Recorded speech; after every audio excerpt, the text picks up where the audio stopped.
రాకాలోకంకి స్వాగతం. ఈ కంటెంట్ మీకు నచ్చినట్టయితే లైక్ చేయండి, మీ బంధుమిత్రులకి షేర్ చేయండి. ఇప్పటివరకు సబ్స్క్రైబ్ చేసుకోకపోతే సబ్స్క్రైబ్ బటన్ని నొక్కండి, అదేవిధంగా బెల్ ఐకాన్ని కూడా నొక్కండి.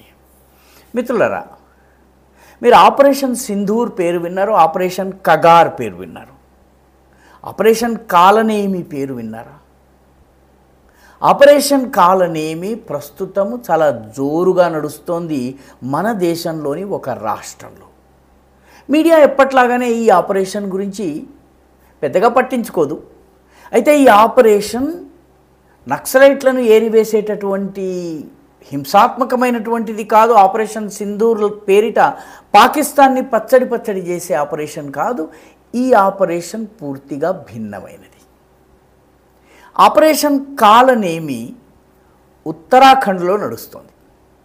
మన ఉత్తరప్రదేశ్ని ఆనుకుని ఉన్నటువంటి టిబెట్ సరిహద్దుల్లో ఉన్నటువంటి నేపాల్కి చాలా దగ్గరగా ఉన్నటువంటి ఉత్తరాఖండ్లో నడుస్తోంది.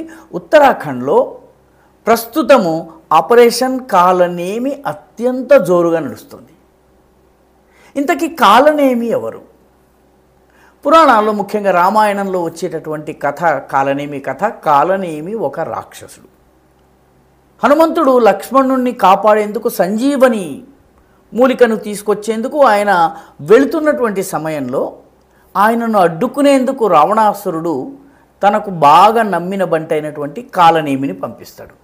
అయితే ఈ కాలనేమి రాక్షసుడి రూపంలో రాడు, ఒక సాధువు రూపంలో, ఒక సన్యాసి రూపంలో, ఒక ఋషి రూపంలో హనుమంతుడికి అడ్డుపడతాడు. ఋషి అని చెప్పి హనుమంతుడు ముందు కొంచెం సేపు అతనితో గౌరవంగా మాట్లాడతారు. ఆ తరువాత అతను ఋషి రూపంలో ఉన్నటువంటి మోసగాడైనటువంటి రాక్షసుడని తెలుస్తుంది. అప్పుడు ఆ కాలనేమిని సంహరిస్తాడు. ఇప్పుడు ఈ ఆపరేషన్ కాలనేమి లక్ష్యం ఏంటి? ఉత్తరాఖండ్లో ఈ సమయంలో అతి పెద్ద సంఖ్యలో నకిలీ బాబాలు వచ్చేస్తున్నారు. కాషాయం కట్టుకుంటున్నారు, విభూతులు పెట్టుకుంటున్నారు, రుద్రాక్షలు పట్టుకుంటున్నారు, దండక మండలాలతో తిరుగుతున్నారు. పెద్ద ఎత్తున వాళ్ళు ఉత్తరాఖండ్లో ఎక్కడ పడితే అక్కడ కనిపిస్తున్నారు. వీళ్ళందరూ తమను తాము హిందూ సాధువులుగా చెప్పుకుంటున్నారు. కానీ కాస్త జాగ్రత్తగా రెండు ప్రశ్నలు వేస్తే వీళ్లకు రామాయణంలో రా తెలియదు, మహాభారతంలో మా తెలియదు, శాస్త్రం తెలియదు, పురాణం తెలియదు, ధర్మం తెలియదు, మోక్షం తెలియదు. కానీ బాబాలుగా చలామణి అవుతూ భక్తులను మోసం చేస్తున్నారు. ఎందుకంటే ఉత్తరాఖండ్లో ఇది చాలా కీలకమైనటువంటి టైం. ఒకటి, చార్ధామ్ యాత్ర జరుగుతోంది. చార్ధామ్ యాత్ర ఫుల్ ఫ్లోలో ఉంది.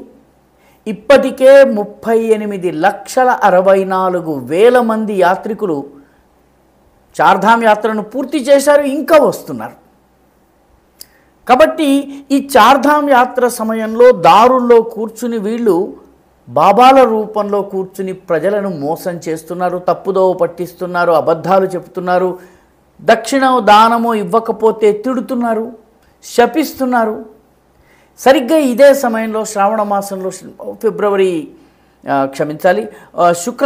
గత శుక్రవారం నుంచి కావడి యాత్ర ప్రారంభమైంది. ఉత్తరప్రదేశ్, ఉత్తరాఖండ్లలో కావడి యాత్ర చాలా ప్రధానమైనటువంటి యాత్ర. కోట్లాది మంది ప్రజలు కాలినడకన వచ్చి హరిద్వార్లో గంగా జలాన్ని తీసుకుని తమ గ్రామానికి వెళ్ళి అక్కడున్నటువంటి శివాలయానికి అభిషేకం చేస్తారు.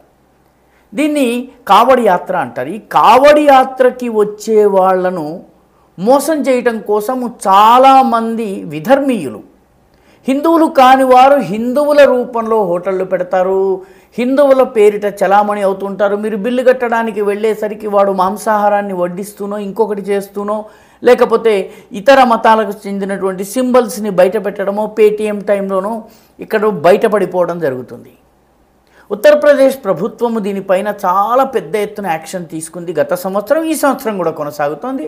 ఉత్తరాఖండ్ కూడా ఇటువంటి ఫేక్ ఈటరీస్, హిందువులు కాకుండా హిందువుల్లా నటించేటటువంటి హోటల్స్, రెస్టారెంట్స్, వీటన్నిటినీ కూడాను నిఘా చేయటం, తనిఖీ చేయటం చేస్తోంది. కానీ వీటికన్నా పెద్ద సమస్య బాబాల రూపంలో సంచరించేటటువంటి నకిలీ బాబాలు. వీళ్ళలో చాలామంది బంగ్లాదేశీయులు ఉన్నారు, రోహింగ్యాలు ఉన్నారు, విధర్మీయులు ఉన్నారు. వీళ్ళు పెద్ద సంఖ్యలో వచ్చి ఎక్కడికక్కడ భక్తులను పీడిస్తూ ఉంటారు, వాళ్ళని శపిస్తూ ఉంటారు, సెంటిమెంట్తో దానం చేయక తప్పని పరిస్థితి వస్తుంది. వీళ్లను గనక ఈ నకిలీ బాబాల్ని ఏరివేయాల్సినటువంటి అవసరం ఉందని గుర్తించినటువంటి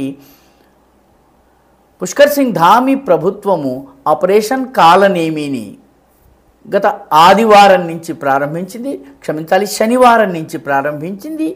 ఈ పుష్కర్ సింగ్ ధామీ ప్రభుత్వం ఆపరేషన్ కాలనేమి పేరిట ఈ నకిలీ బాబాల్ని ఏరువేయటం మొదలుపెట్టింది. ఒక్క శనివారము ఒక్కరోజే 118 మంది నకిలీ బాబాలు దొరికారు. వీళ్ళలో ఎక్కువ మంది బంగ్లాదేశీయులు. అదేవిధంగా ఇప్పటి వరకు 259 మంది నకిలీ బాబాలు దొరికారు. వీళ్ళందరూ హిందూ సాధువుల వేషంలో ఉంటారు, కానీ వీరు హిందువులు కారు, సాధువులు కారు.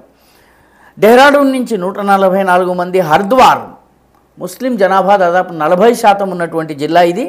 ఇందులో 50 మంది. అదేవిధంగా ఉధమ్ సింగ్ నగర్ ఈ జిల్లాలో కూడాను ముస్లిం జనాభా శరవేగంగా పెరుగుతోంది. పెరుగుతున్నటువంటి జనాభాలో రోహింగ్యాలు, బంగ్లాదేశీలు ఎక్కువగా ఉన్నారు. ఇక్కడ 66 మందిని అరెస్ట్ చేశారు.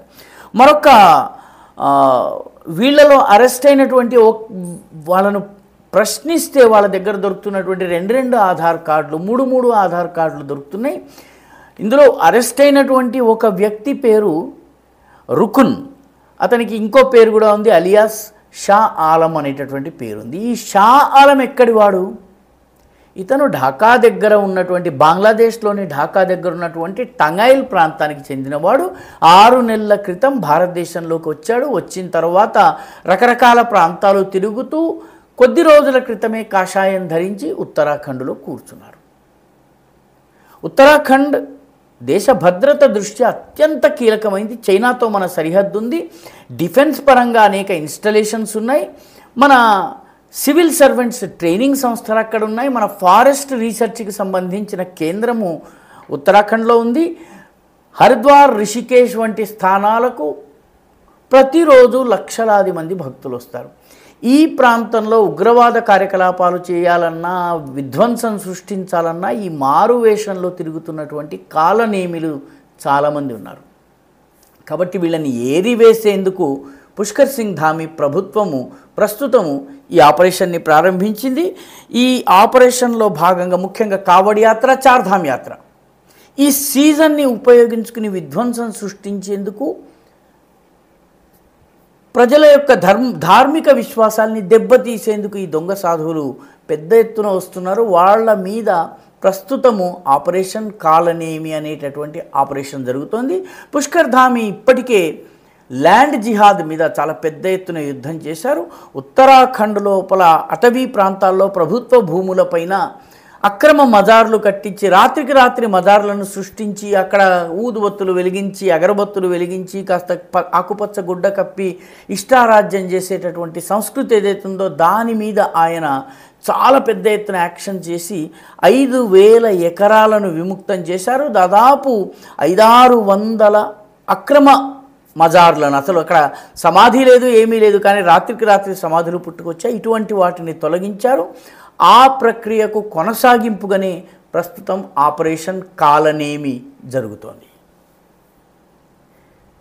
ఈ వీడియో మీకు నచ్చినట్టయితే లైక్ చేయండి, షేర్ చేయండి, ఈ ఛానల్కు సబ్స్క్రైబ్ చేయండి. మీ అభిప్రాయాన్ని కమెంట్ల రూపంలో తప్పనిసరిగా పంపించండి.